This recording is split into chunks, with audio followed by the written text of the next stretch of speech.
So, I'm not ready yet. I'm ready. Sorry. Okay. I had to throw you off guard.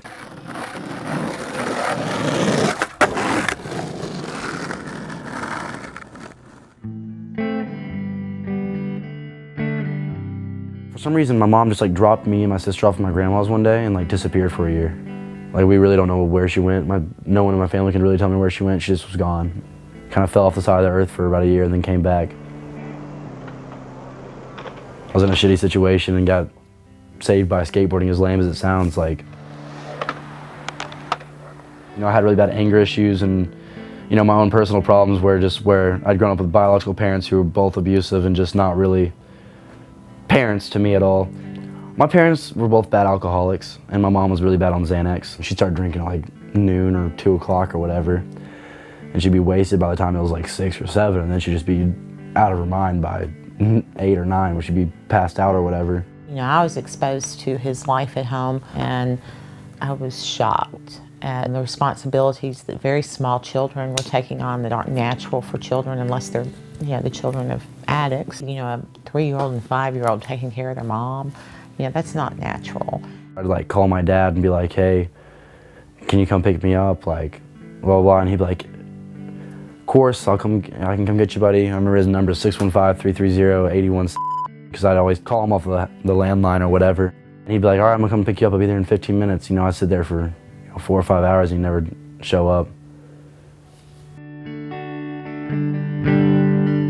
And then anytime he did pick us up, he'd just take us to his drug buddy's house and he'd make all the kids had to stay outside and they'd all go inside and gamble and smoke and drink and do whatever and watch NASCAR and spend all their money betting on people that never won. Well, they both had problems, addiction problems.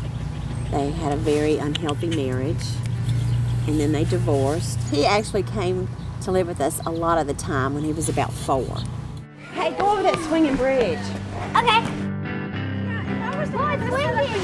What do y'all think of that? Pretty cool. I like to call myself his fake dad. So I think he was probably the first diaper I ever changed. But, So he's been a big part of our lives.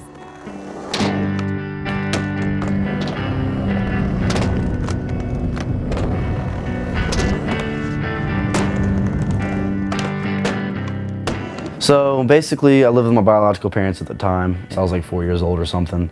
And my uncle was like, hey, do you want to go out and, you know, see this thing called, it was like Tony Hawk's Boom Boom Huck Jam in Nashville, Bridgestone Arena. We get there and we're like, the dirt bikes are going around doing flips, you know, just following each other like, you know, the circus routine back and forth. And all of a sudden I see like Tony Hawk go down the rolling, start doing things. I was like, whoa, and I was so stoked on him. And I was like, that's what I want to be, is I just want to skate. Just floating, and that just looks like the most fun ever. Jake was just taken away by the skateboarding. He didn't care really anything about anything else there and started talking about wanting to skate, and I was just like, yeah, let's do this.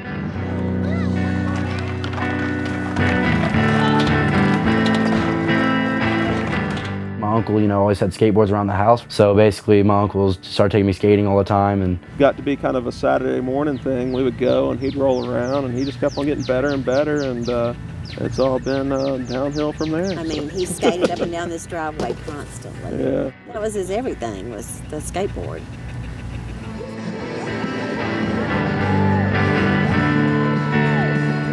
And in first place, we have Jacob. Give him a round of applause, guys.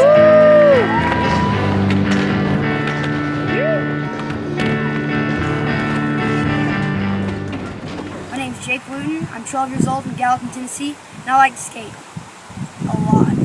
it became my outlet, you know, like if I had anything going wrong or like if I was really upset, angry, whatever, if I skated, I knew it'd make me happy. I knew it'd, you know, change my outlook and how I felt about whatever was going on at the time. Kind of like was my thinking spot and kind of like helped me clear my head, calm me down and stuff like that, so. Well, skateboarding, I think, was huge for him to develop relationships and to learn how to interact with people and to be a good sport. You know, as a kid, you don't know right from wrong. And when my parents had a problem, they fought. So if I had a problem with something or if I disagree with something, I'd just fight. I'd fight it. That's all I knew, you know, that's how I thought you solved problems and stuff. Well, I think there were a couple of schools he actually got expelled out of, which is quite a feat for a kindergartner and first grader. I got in trouble for all sorts of stuff, fighting, Telling the teacher I wish she was dead, punching the teachers, throwing chairs, whatever else. Just punching everybody. I didn't really realize that was wrong until my aunt and uncle took over. I was glad when he went to live with my brother and his sister-in-law full-time, so. Mom got I think she got arrested for public intoxication or whatever. So the family had a big intervention and talked, and basically we were like, my aunt Tana and Uncle Mark, they took my sister, and my aunt and uncle took me, Phillip and Shay Shay, so worked out well. The weekend that he came to our house, he had gotten kicked out of his second or third school. He came to live with us, and we actually called a friend, and there was a principal of elementary school, and I said, here's our story, and Jacob is with us, and he said, bring him on, I've got a place for him in the morning. I think he had a very unstructured environment, so he didn't have a routine, didn't have, proper parental guidance, unfortunately, like too many kids these days. But then with my brother and his wife, he got a big old dose of that, so.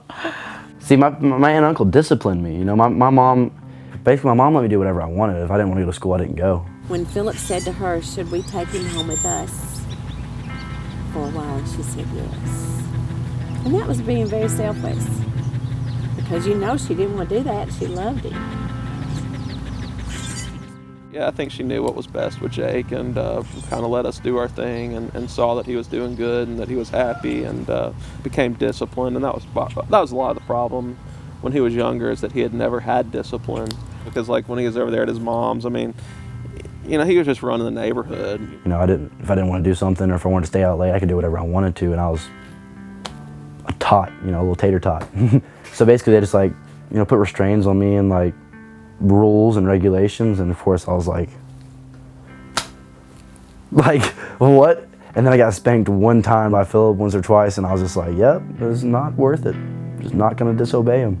He means business. So he straightened me out and worked out pretty well. More or less, he came here and did so well, and thank goodness for his principal at the time at the school. He started to think that, Jake probably had some more things intellectually going on in his head than a lot of people realized, and got him into some gifted programs. It would have been bad if I didn't have someone like that come and step in and save me, and they took me under their wing and treated me just like their own child, and so many people don't have that opportunity that I had.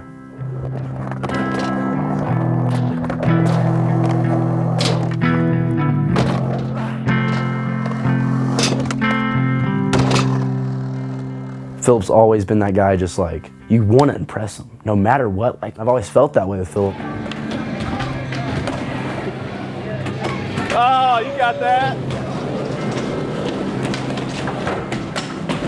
Yeah. My dad wanted me to play what he played and do it this way and do it that way, and here I wanted to skate. Well, I didn't want to be here, skate, when maybe his road was something else. So, I definitely had him play as many sports as he possibly could, and he was great at all of them, but at the end of the day, all he wanted to do was skate. He was just there for support. He was always just a little push, come on, you can do it. Even to this day, there's nothing I want more than just make him proud and stoked.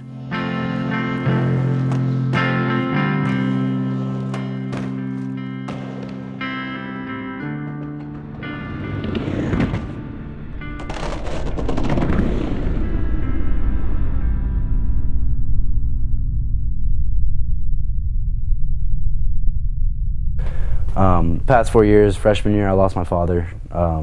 He had a heart attack. I saw him the first time in 6 years, 7 years in the hospital. Talked to him there. When he was in the hospital, whatever, I didn't call him Dad. I called him Butch, which was his nickname or whatever. And I didn't check in with him after he left the hospital, and he died of alcohol poisoning or some type of overdose. I just felt guilt in that. That was hard for me. Besides that, actually, I grew up. You need me to drive where I grew up real quick? Sure. It's literally 25 minutes over. Yeah. One of my best friends growing up lived right here in Sydney. She was super cool. Oh wow, I haven't been out here in months. But yeah, this is where I grew up. I climbed that tree so many times. Wow, I didn't even realize there's a family that lives there. I haven't been by here once since my mom passed away. It's crazy. Last November, my mom passed away. She died some sort of heart attack. not really positive exactly what happened. Just had a heart attack and I guess fell. But I see you gotta look at the good things, the positives in it, because if you just sit and dwell on it, it's not gonna help, and that's not what they want you to do anyways.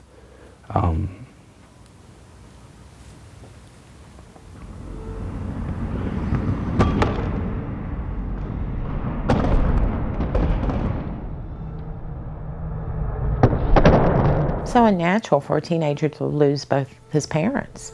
But I think when his mother died, it just had to be such a huge thing for a kid, and it hadn't been that long. You know, it's only been 6 months, maybe.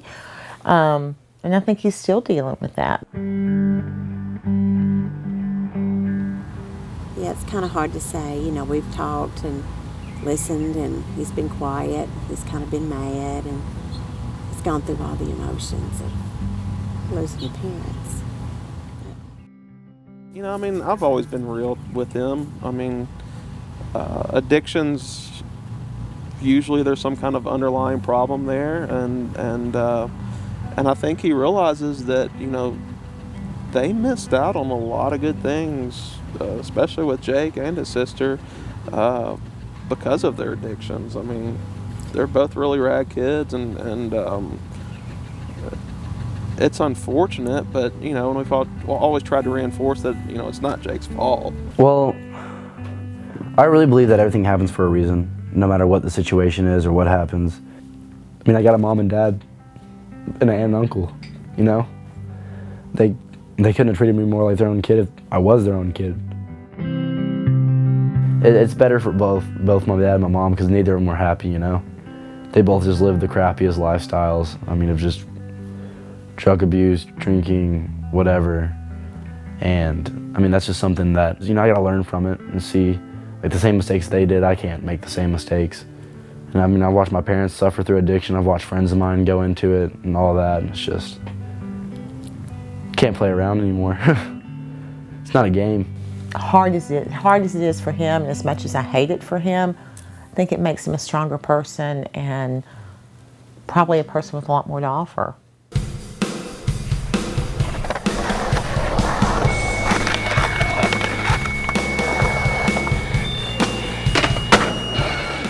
Street Jake! That's my first ever street clip, I think, as sad as that is. I want skateboarding to work out so bad. I love it. There's absolutely nothing I want to do besides skate. Like I said earlier, I mean, I've always loved skateboarding, and always knew that he was kind of gifted at it and whatnot, but I never thought that some kid that, you know, skated up and down the driveway would get that good. I mean, it's been amazing to watch. It's been so wonderful to watch him grow from this scared, timid, misbehaving child to a young man who's so kind and caring and fearless and cares about people and loves people and looks out for people and wants good for all people. I mean, that's unique for a child that age, I think. Child man, I'm back and forth. A friend of ours, he's got a son that's, you know, kind of into skating, and he told me that Jake kind of like was so nice to him and like really helped him out, like made him want to skate. And here's Jake, you know, skating on this higher level, and kind of took the time to, like, you know, make him feel welcome and help him just like on simple things. And I've had that conversation with a lot of people, like Jake just kind of like taking his time to like kind of just spreading the love of skateboarding without the attitude so much, I guess you could say. They definitely help. I mean, Shay Shay definitely put that loving, care, sensitive side to me, just because that's exactly how she is. I guess I just genuinely care about everyone I meet and everyone I see. It's not just like, oh, nice to meet you, and I forget about them. Like, everyone comes to skateboarding, you know, for different reasons, whether they just need something to get away or just for the fun of it. And I find that so interesting, why people skateboard.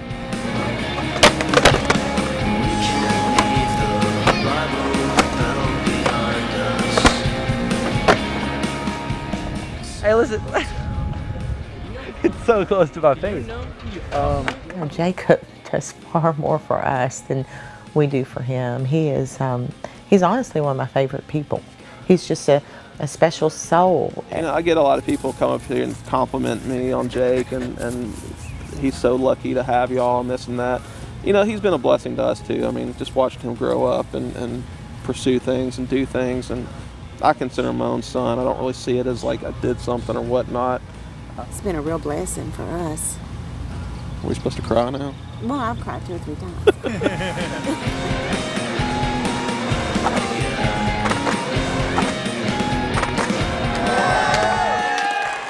Skateboarding was just kind of that thing for me, like, this is what I need to do. This is fun. This makes me happy. Like, if I didn't have something like skateboarding to occupy me, I would have been dead or in jail. Or if I lived with my parents, I'd be dead or in jail right now. I mean, there's no doubt about it.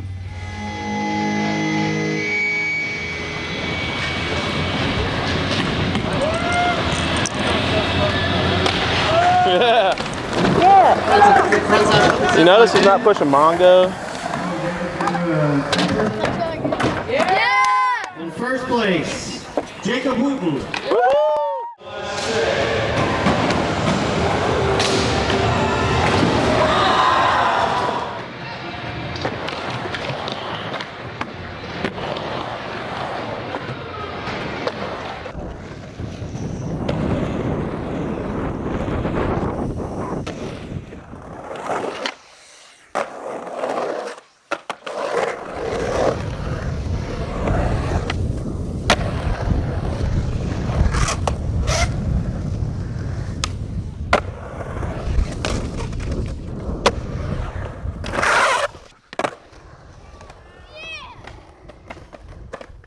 Thanks for watching.